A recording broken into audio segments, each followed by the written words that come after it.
Now let us understand the science behind unclutching. Take a few minutes and listen to these beautiful revelations.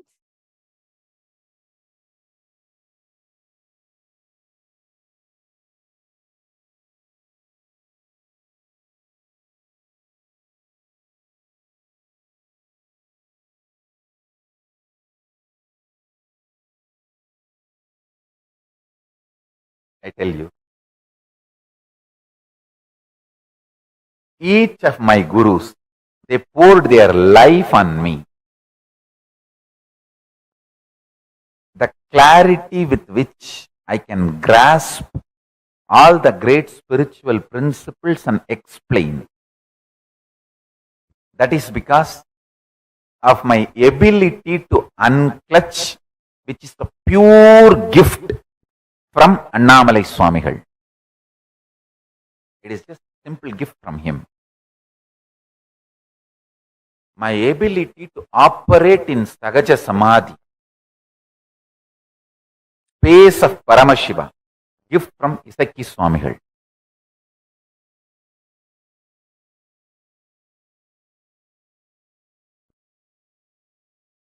All my Guru's glory is only my life.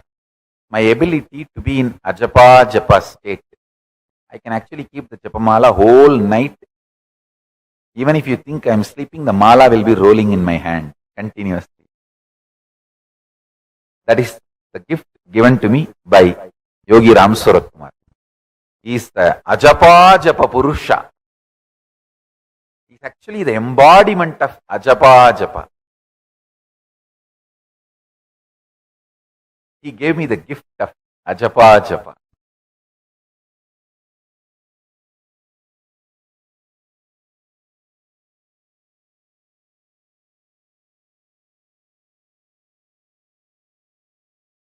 So, remember this very clearly.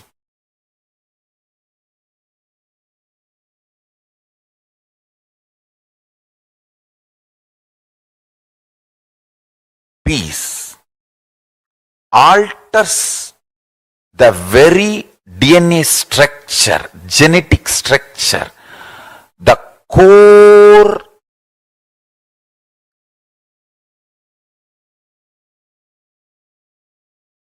Anu Mahat structure. Understand? Anoraniyan Mahato Mahiyan.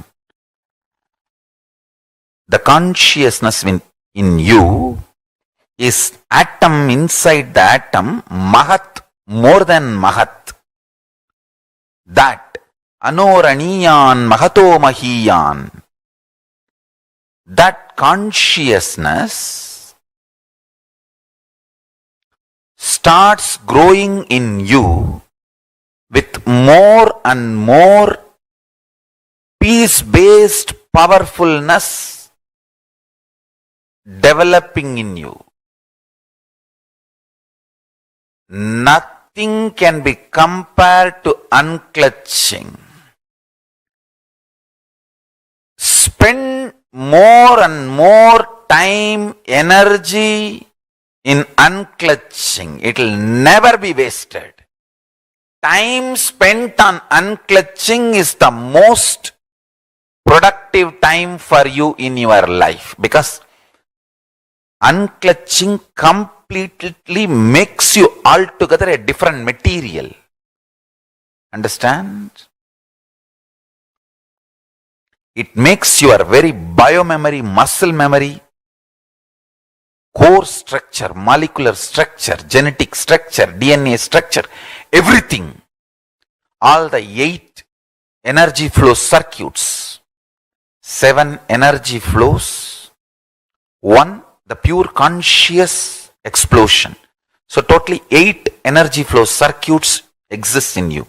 All the 8 explodes when you unclutch. Understand?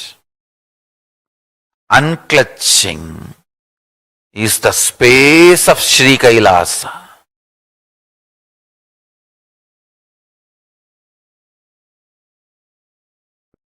Listen carefully. Categorization, generalization, judging. All this is taught to you as a science of life. But all this leads more and more delusion. Listen carefully. I wanted to put this on record clearly. Generalizing, categorizing, classifying, passing judgments about people, about situation, about communities, about societies, about political parties, about the world happenings. All this is absolute delusion due to non-involvement. Delusion-based decisions are bound to lead to suffering and more ignorance. Life does not demand you to deal too much of information or too much of stress and the load and fear and insecurity. First, understand that your life needs only simple decisions from your Paramashanta Swarupa. For example, when you are thirsty, water bottle is there in front of you, just pick up the bottle and drink. If the water bottle is not there, get up, go to kitchen and get water and drink. That's all. Instead, you are being taught, when you are weak, when you are feeling tired, when you are thirsty, you may be dehydrated, you will not have enough strength in your biceps and muscles to pick up a glass and pick up the water and drink. Please start working out now. Take this protein powder, take this non-veg, take this, drink that blood, this muscles, this flesh, and build your body. So when you are thirsty, you can just get up and without any dehydration, difficulty, you can start drinking water. And to substantiate the statement we are making, we have thousands of studies, researches done on people.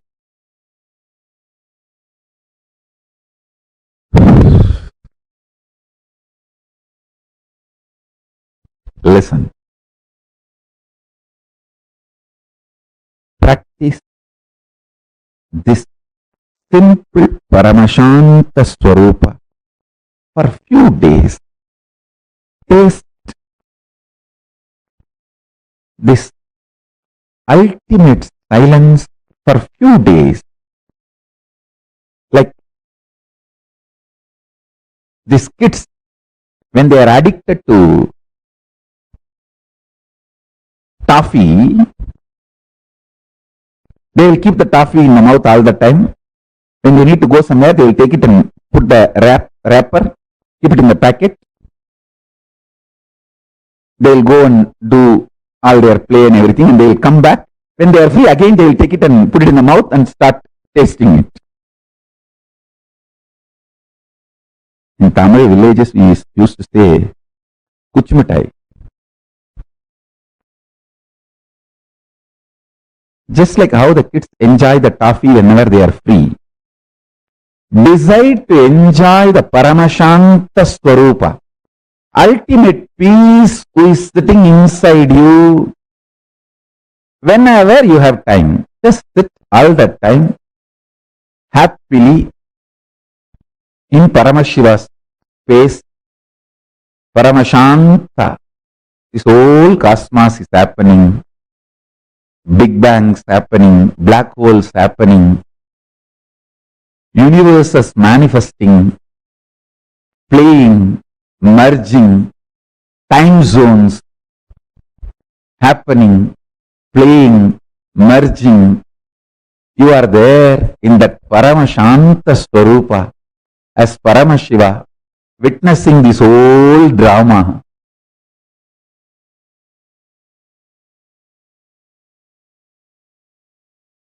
if you just bring the oneness to your intellectual understanding and your inner cognition, apply that in every aspect of your life, relationships, health. Even if you have a simple headache, apply oneness as the first solution. You may ask how to apply oneness on headache. I'll give you very simple understanding. Just see where the pain is and see me, oneness within me cannot be uncomfortable within me. If something is uncomfortable within me, then that me is not in oneness with me.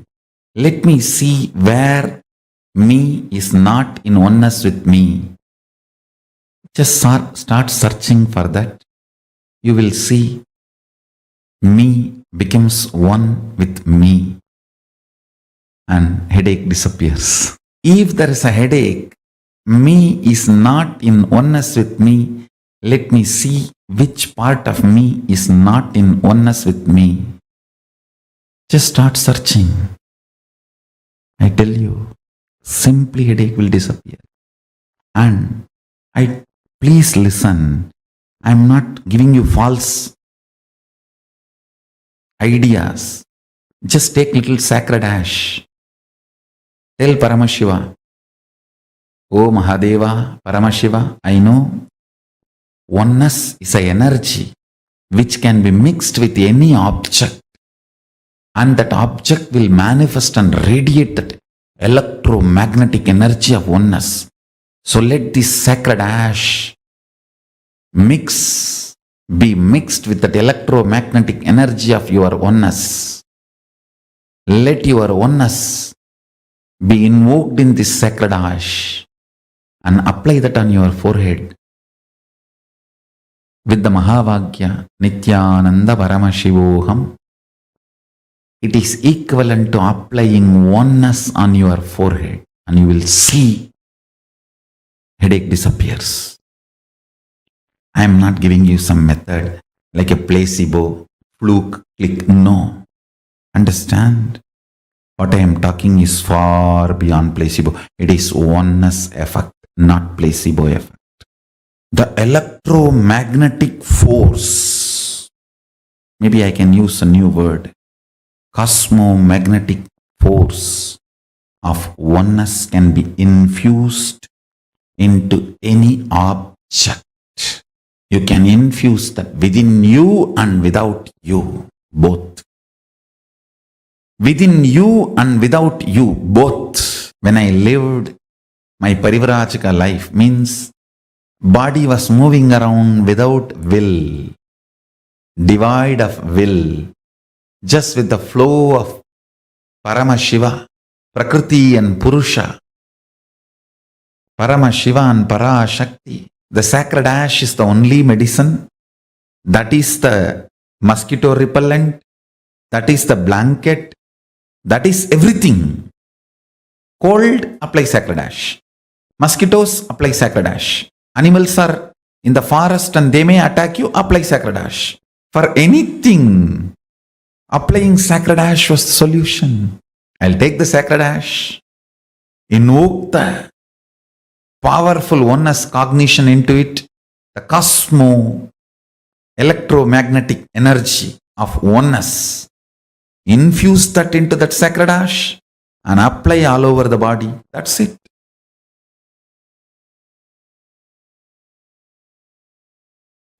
I tell you,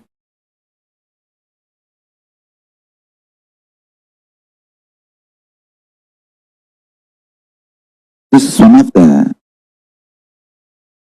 powerful Mahavagya I received from Annamalai Swamigal.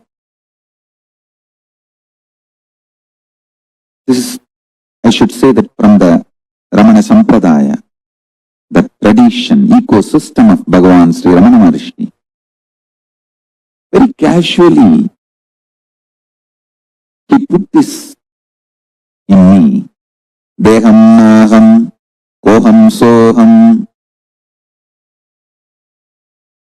Like how in the schools you learn Baba, black sheep. See, the rhymes you learn plays a major role in your thinking. Don't think rhymes are just funny. This is the most beautiful rhyme for enlightenment I learned. Deham naham koham soham. Deham means body. Naham, I am not. Then koham, who am I? Soham, Paramashiva is me. I can say that I just can build full-fledged temple for Annamalai Swamigal, just putting this one rhyme inside my head. Even while I walk to the restroom, the schools, they will give an interval break, 10 minutes. You have to run to the restroom and come back. Even while running to the restroom, I will sing this only. Deham naham koham soham.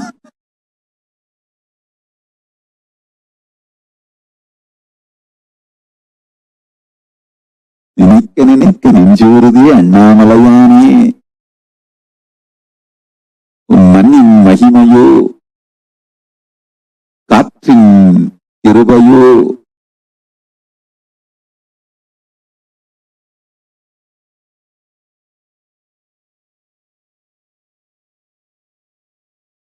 Listen, the rhymes you cherish inside you matters.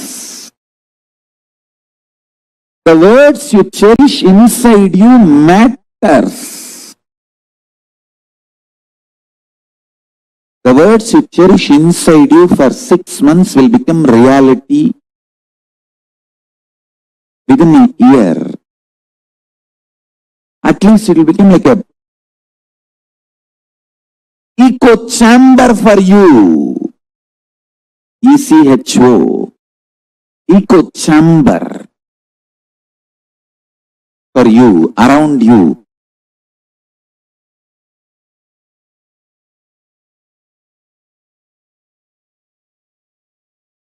These rhymes, these great beings are put inside my head so casually.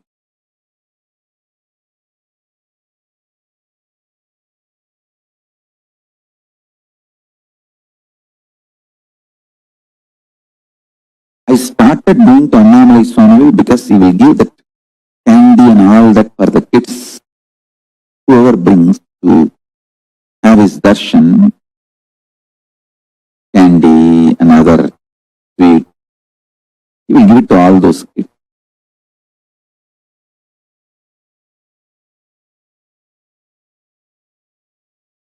Very casually, he put these great truths inside my head. If you know little Sanskrit, you will understand this 4 word is the essence of whole Hinduism. Deham means body. Naham, not my core, me. Me. Deham is mine, but not me.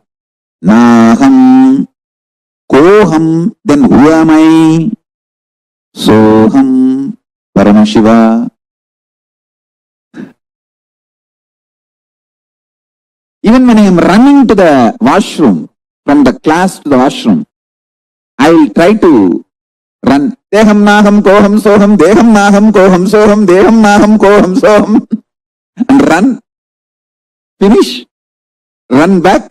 Deham naham koham soham, deham naham koham soham.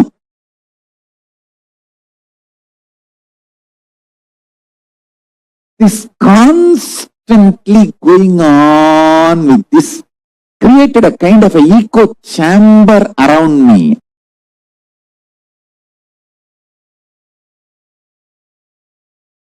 And if you remain hungry and put Mahavagya and powerful cognitions into your system, so much detoxification will happen. Literally 90% you will get established in oneness and enlightenment.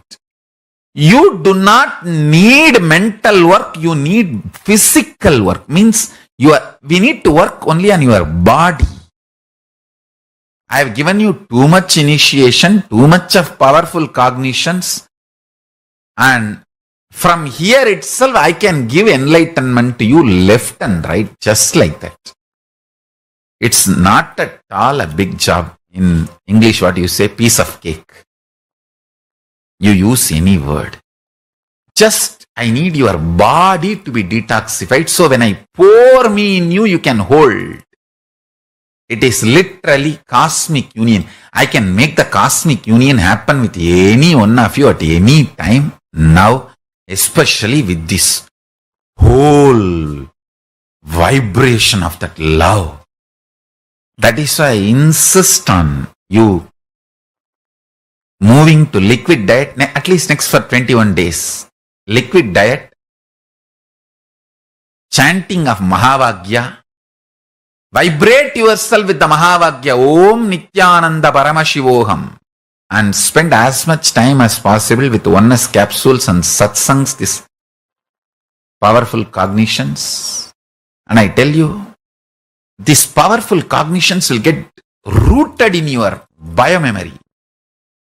When you don't give the job of grinding food to your intestine, see, you have 3 things 24 hours happening in you.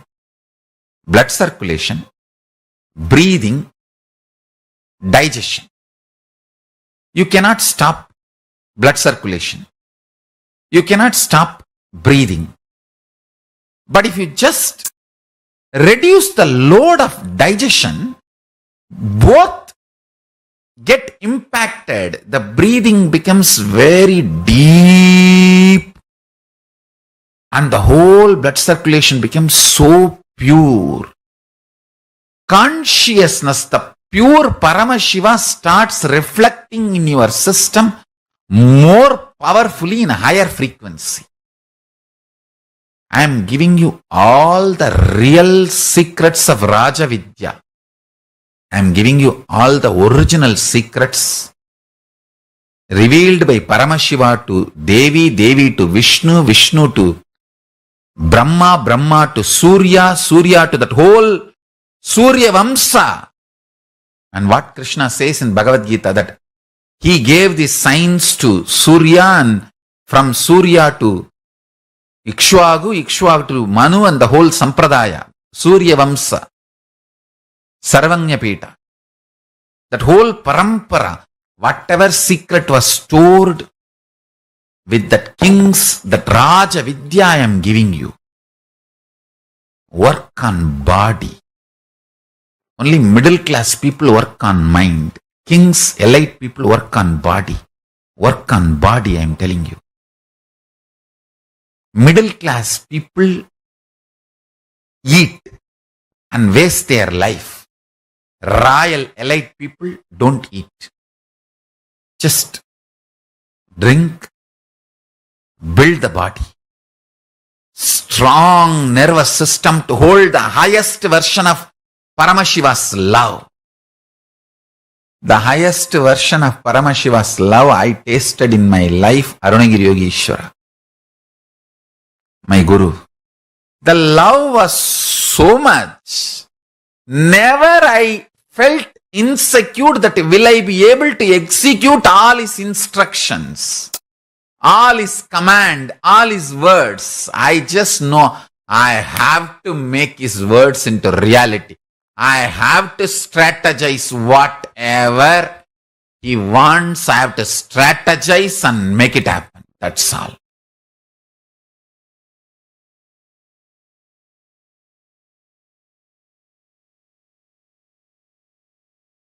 Understand?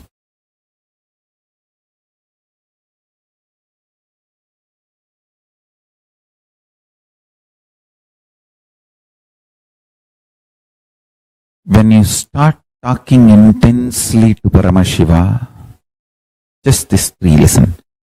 Forget about everything else. Paramashiva is real. And you start talking to him. You can be complaining. You can be crying, you can be talking, you can be enjoying, you can say, thank you for what you have given me, or you can be angry, saying that what have you done to me? Why is Australia fire is not getting put off? Why the animals are dying in Australia? You can talk anything you want. He's as older than sun and fresher than your breath. Is new to you than your own breath. Is old to you than the sun. Older than the sun, newer than the fresh breath you are taking inside. So you can talk anything you want.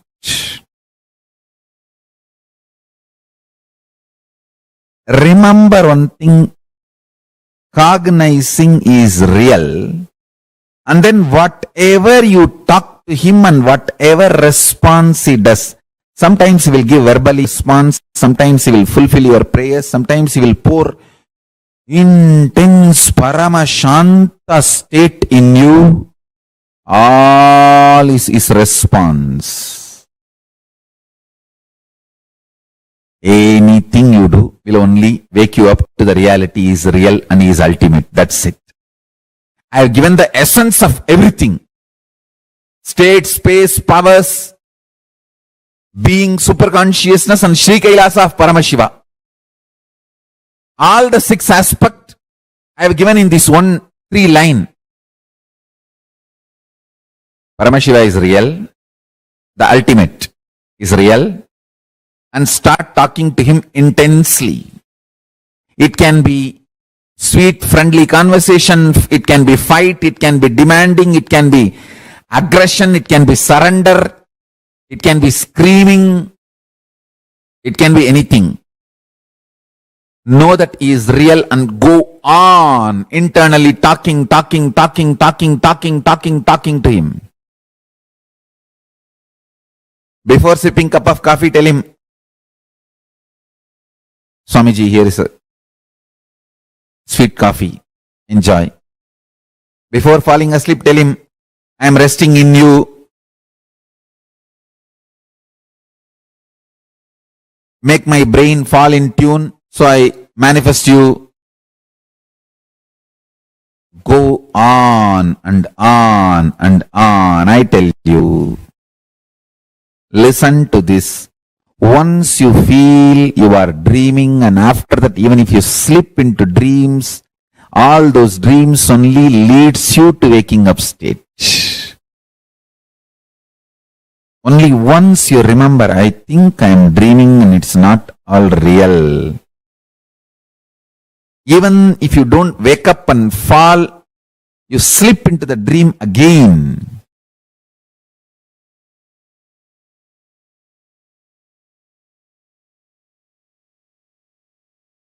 After that, every dream you go through,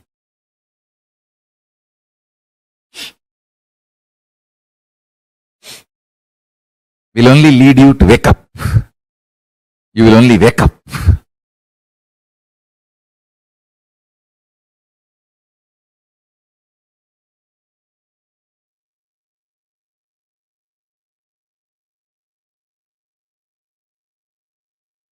Time going to the root and unclutching. What you ferment inside your inner space really matters. What you cherish in your inner space matters a lot. Now, every single time that we cherish any cognitions that are powerlessness in us, then that is what manifests as reality in front of us. Every moment you cherish powerfulness in your inner space, you manifest that exact same thing as your experience. And now, with this, it is time that all of us enter into the Darshan preparation.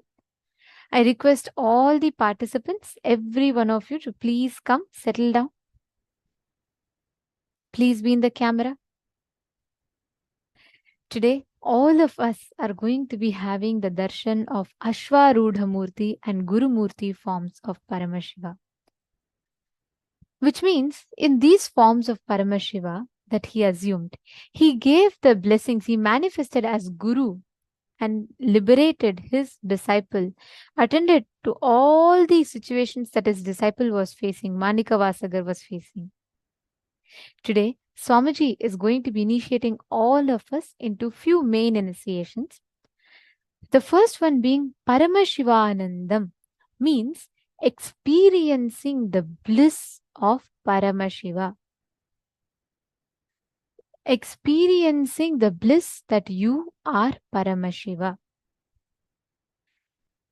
And the next one, the next initiation that Swamiji will be blessing all of us with is the initiation into liberating yourself from all the OCDs, the obsessive compulsive patterns that you have inside of you. And the most important initiation today that we're all going to be receiving is liberating ourselves from any pain and suffering. Any pain, any suffering you carry inside your inner space, Swamiji will be completely healing and liberating all of us. And this darshan is a very, very sacred space. When you sit in the darshan, Swamiji himself is manifesting. He himself is going to be manifesting in each of our inner space, blessing, attending to all our prayer requests and boons. And today, as Swamiji is in intense Samadhi, we will all be having the alive darshan. And this darshan is extremely powerful. The initiation that we are going to be receiving, the darshan of Ashwarudha Murthy and Guru Murthy.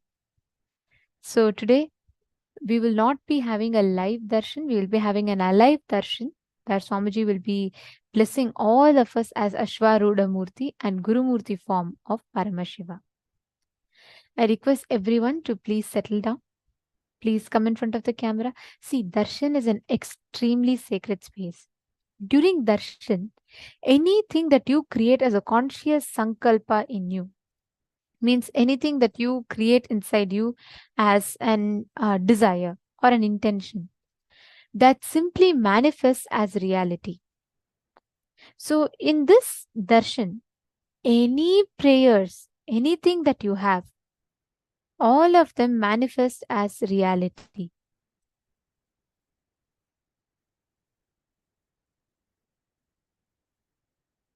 And now we are all going to be entering into the darshan.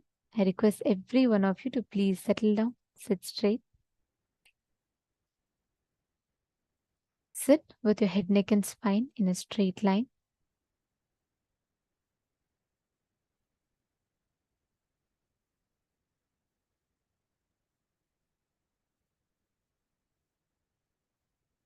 And let us all get ready to receive this most beautiful form of Paramashiva as Ashwarudha Murthy and Guru Murthy, where he blesses and liberates us from any type of pain or suffering that we are stuck in.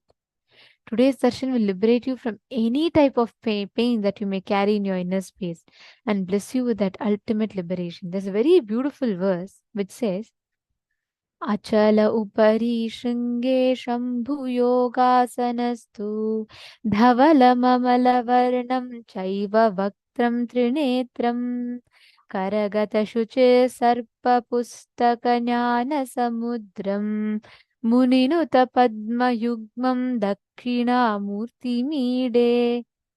Means it says the lotus eyes of the Guru represent the individual manifest self, the Shakti, and Sa represents the universal, unmanifest self.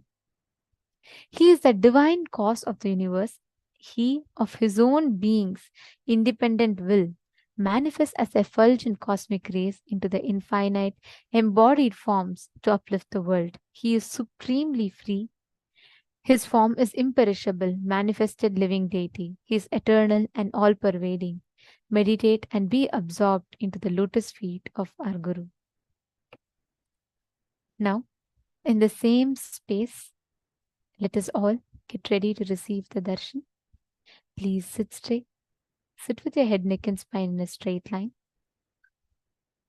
Let us all chant the Mahavakya. Om Nithyananda Paramashivoham.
divine with your eyes closed is meditation.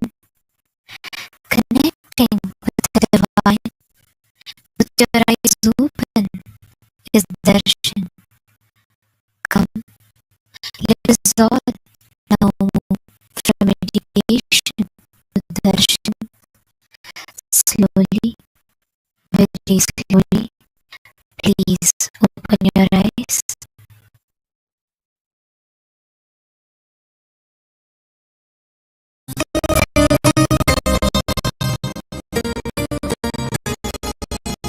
As Guru Murthy, in the form of Guru, he continuously liberates people, continuously liberates people.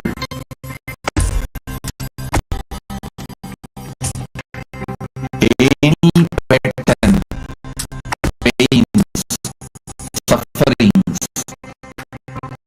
obsessive compulsive disorder, you want to be liberated. The moment Paramashiva's Gurumurti's eyes fall on it, you are liberated, you are free.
as the ultimate manifestation of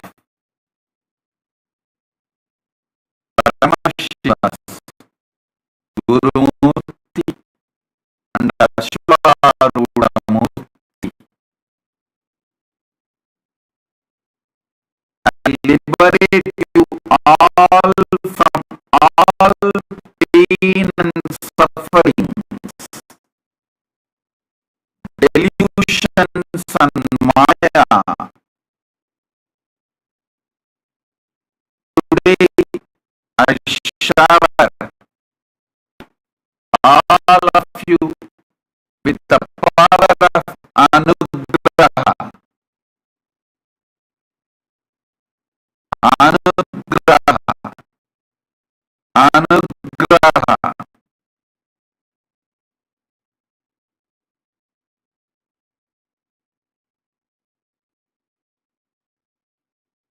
Liberate all of you from all the powers of Prabhava,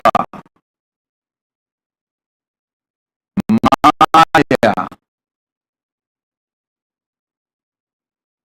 pain, delusion, apasmara.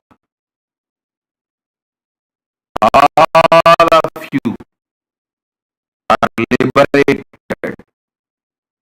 from all the obsessive compulsive disorders,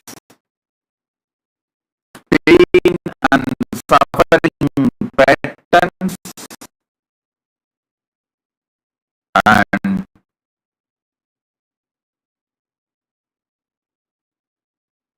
I bless you all with the powers of Kamacharitvam, means manifesting whatever you want, and Yagasandagrahyam, just by listening once, ability to repeat, and you will be free from all pains, sufferings,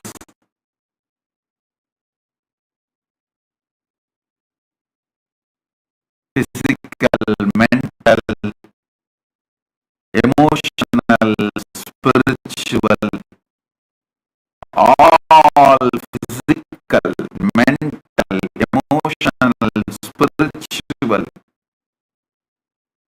pains and sufferings will be destroyed, burned. You will all be liberated from all pains. Om, Om, Om, Om.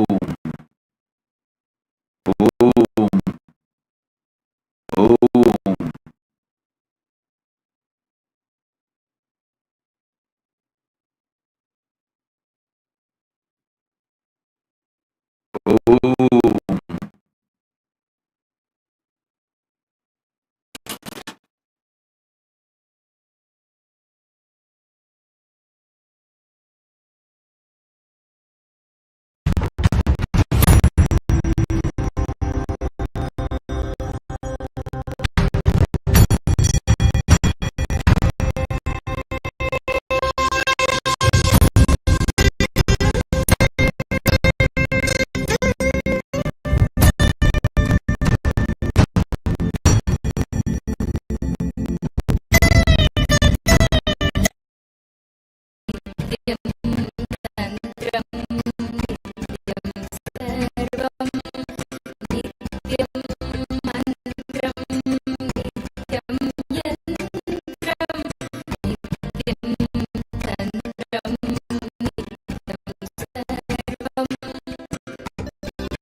listen. Any pain patterns, suffering patterns, you want liberation. Message now. Time to ask the boons you want. Time for Kalpatar Darshan. Any obsessive compulsive disorder patterns you want to be liberated, any pain and sufferings you want to be liberated, type now, ask now, message now. When the Gurumurti's eyes fall on it, all those patterns will be destroyed. All of you will be liberated from all pains and suffering. Om, Om, Om.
Yes, the messages of gratitude flooding in each and every room shows how excited and how much you all enjoyed the darshan.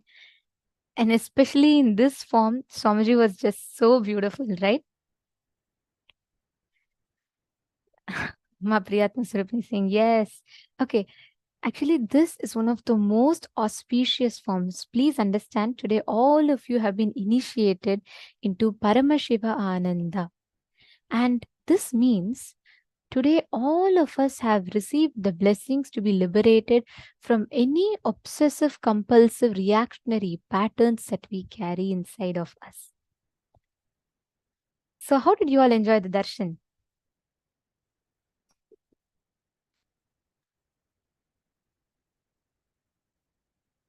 You all should know one of the most beautiful, most important thing.